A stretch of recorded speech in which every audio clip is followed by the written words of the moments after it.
Hello friends, finish classes by PS में आपका स्वागत है। डेली करंट अफेयर सेशन में आज हम 30 दिसंबर से रिलेटेड जितने भी करंट इश्यूज हैं उसमें हम बेस्ड ऑन एमसीक्यू बात करेंगे।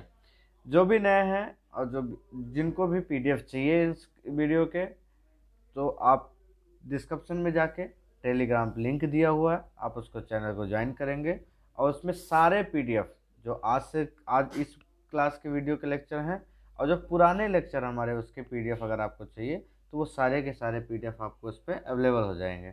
अगर आपकी कोई क्वेरी है, कोई सजेशन है, कोई हेल्प है, तो डिस्क्रिप्शन बॉक्स में ही व्हाट्सअप और टेक्स्ट के लिए ठीक आपको नंबर दिया हुआ है। आप उस पर अपना मैसेज छोड़ सकते हैं, आप उस पर व्हाट्सअप कर सकते हैं कि आपकी क्या क्वेरी है, क्या कोई सजेशन, जो भी सजेशन भी देना चाहते हैं आप मोस्ट वेलकम।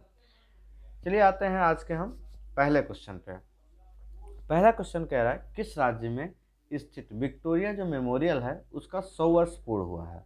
तो विक्टोरिया मेमोरियल कहाँ पे स्थित है? विक्टोरिया मेमोरियल जो स्थित है वो पश्चिम बंगाल में। कहाँ पे स्थित है? पश्चिम बंगाल में। इसका उद्घाटन हुआ था 28 दिसंबर 1921 को, ठीक, जिसका 100 साल पूरा हो गया है। ठीक, पहले इसको कलकत्ता कहा जाता था, वो कलकत्ता हो गया। इसको किया किसने था, इसका उद्घाटन किसने किया था? तो जो तत्कालीन प्रिंस थे, प्रिंस ऑफ वेल्स, उनके शाही के मतलब उसका शाही दौरा था उस समय इन्होंने किया था, ये याद रखना। तो कहाँ पे? वेस्ट बंगाल में 28 दिसंबर 1921 का उसका उद्घाटन हुआ था। इस 100 साल इसका पूर्ण हो गया। बहुत प्यारा महल है। आप लोग कभी भी बंगाल जाइए तो एक बार विक्टोरिया मेमोरियल महल देखिए।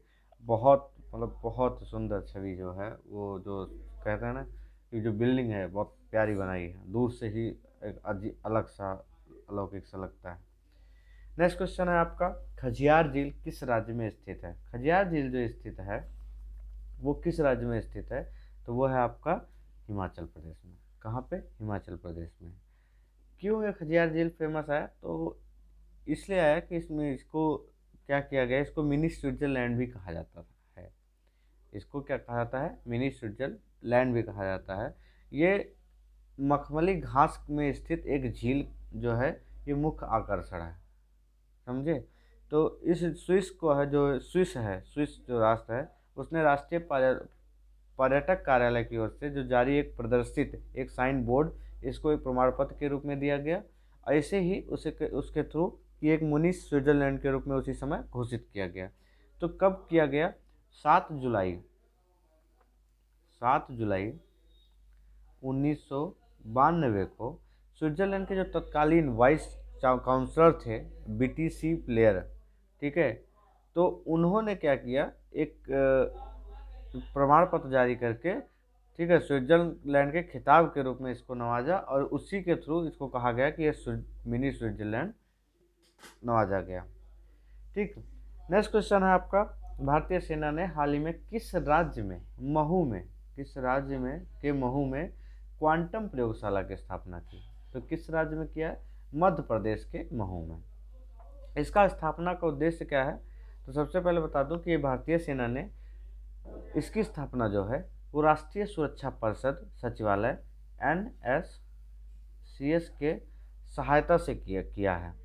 इसका जो प्रमुख उद्देश्य है तो विकासशील क्षेत्र में अनुसंधान और प्रशिक्षण का नेतृत्व करने के उद्देश्य से महू में एक military college of telecommunication engineering, जिसको MCTE बोलते हैं, ठीक, उसके द्वारा स्थापित किया गया है।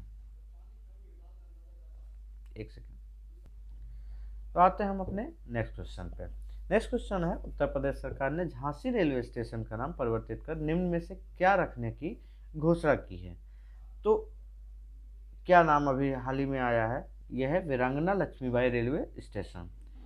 आप जितने भी नाम रेलवे स्टेशन के ऊपर जितने भी नाम देख रहे हैं, वीरांगना हो गया, मनु हो गया, मणिकर्णिका हो गया, भागीरथी हो गई, तो भागीरथी बाई आई थिंक, इसका थोड़ा मुझे डाउट है, लेकिन ये 3 नाम जो हैं ये सारे लक्ष्मीबाई के ही नाम हैं। आप लोगों से एक क्वेश्चन है, गूगल मोबाइल उठिए, गूगल पर थोड़ा सर्च कीजिए कि महारानी जो लक्ष्मीबाई हैं इनका शव जो दफन किया गया किस महल में है और किस राज्य के जिले में है?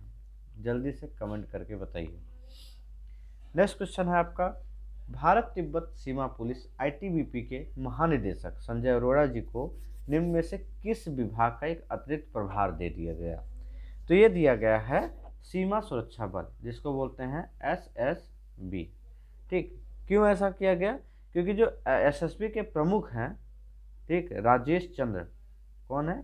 अभी हाल ही में राजेश चंद्र हैं ये, जो 31 दिसंबर को ये सेवानिवृत्त हो रहे हैं। तो जब सेवानिवृत्त हो जाएंगे तो पद जगह खाली हो जाएगी, तो उसके पहले ही जो एक अतिरिक्त प्रभार दिया गया, किसको दिया गया? संजय अरोड़ा जी को, जो आईटीबीपी के भी महानिदेशक हैं और सीमा सुरक्षा बल के प्रमुख कहलाए जाएंगे। ठीक, ये याद रखना। नेक्स्ट क्वेश्चन है आपका, निम्न में से किस राज्य में विवादित कानून अफस्पा को अगले 6 महीने तक के लिए बढ़ा दिया गया? तो ये बढ़ाया गया नागालैंड में। अभी हाल ही में नागालैंड में क्या हुआ कि कुछ उग्र विरोधी अभियान चलाया गया, तो उस दौरान कुछ गलती से कुछ आम लोग की मौत हो गई। ठीक, तो उससे क्या हुआ, उससे थोड़ा अफरा तफरी मच गई, जिसकी वजह से अफस्पा लगाया गया, उसमें army court of inquiry start हो गई, तो इसीलिए अफस्पा लगा। अफस्पा के बारे में हम जानकारी देते हैं थोड़ा कि है क्या। ये सशस्त्र बल अधिनियम 1958, जिसको अफस्पा बोलते हैं, लागू किया गया था 1958 में। इसका उपयोग जो है वो अशांत घोषित किए क्षेत्रों में किया जाता है। इस अधिनियम के द्वारा किसी क्षेत्र में धार्मिक, नस्लीय, भाषाई और समुदायों के बीच, ठीक, क्या है, विवाद के कारण इसे राज्य और केंद्र सरकार द्वारा अशांत घोषित किया जाता है।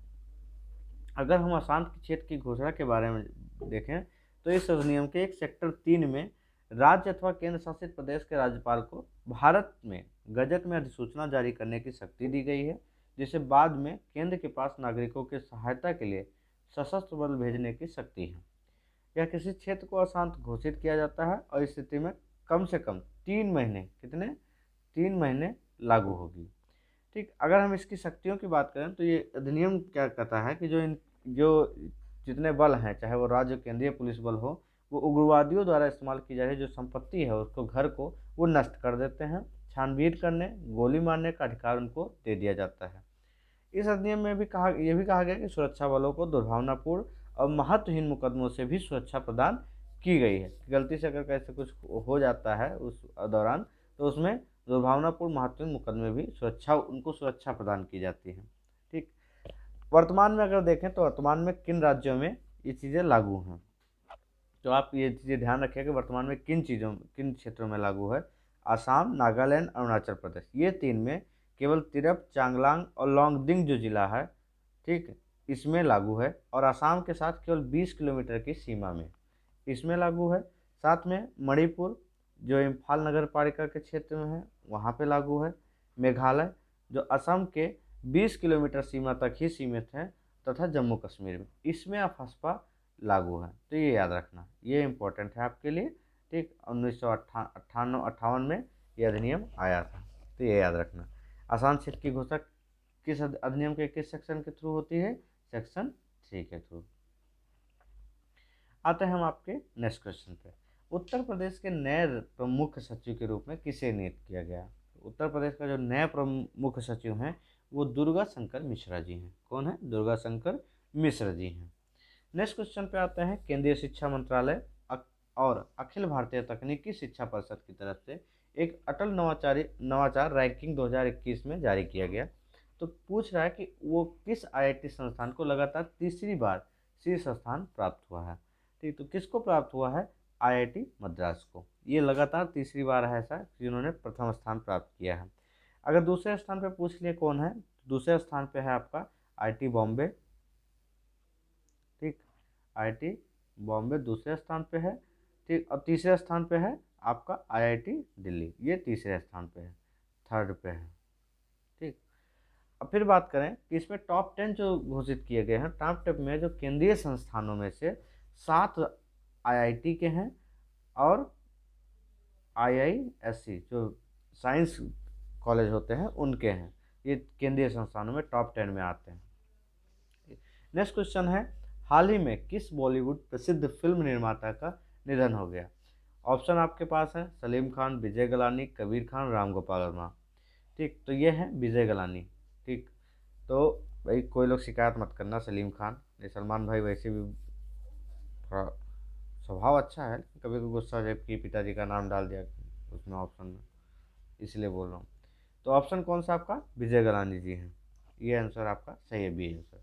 नेक्स्ट क्वेश्चन है, भारत और किस देश की सरकार ने हाल ही में सभी पात्र यात्रियों को दोनों देशों के बीच यात्रा करने की अनुमति देने के लिए एक एयर बबल समझौता का अंतिम रूप दिया? तो किस देश के सरकार ने किया? सऊदी अरब के साथ। ठीक, तो पहले बता दो एयर बबल समझौता क्या है। यह एक अस्थाई समझौता है। क्या है? यह एक अस्थाई समझौता है जो दो देशों के बीच में होता है।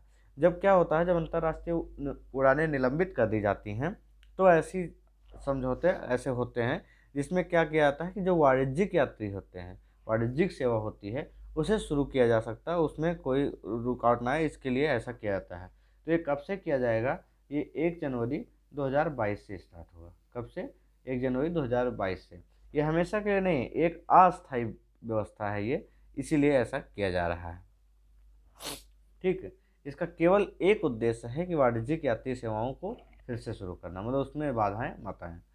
नेक्स्ट क्वेश्चन है आपका, सीमा सड़क संगठन BRO निम्नलिखित में से किस मंत्रालय के तहत कार्य करता है? तो ये करता है आपका विदेश मंत्रालय, सॉरी रक्षा मंत्रालय के तहत। किसके अंतर्गत? ये 2015 में रक्षा मंत्रालय के अंतर्गत आ गया था, पहले विदेश मंत्रालय का था, तो रक्षा मंत्रालय के तहत आ गया है। इसका गठन हुआ था 7 मई 1960 को। क्यों गठन किया गया? 1960 को किया गया, 7 मई 1960 को। क्यों गठन किया गया? जो भारत की सीमाएं हैं उनको सुरक्षित करने के लिए, तथा देश के जो उत्तर और उत्तर पूर्वी राज्य हैं, जो नॉर्थ और नॉर्थ ईस्ट राज्य हैं, उनको क्या है, जो उनके क्षेत्र हैं उनमें बुनियादी ढांचाएं विकसित करना, जो बुनियादी चीज़ें हैं उनके विकसित करने के लिए उनको हेल्प करना, उसके लिए ये BRO संगठन बनाया गया।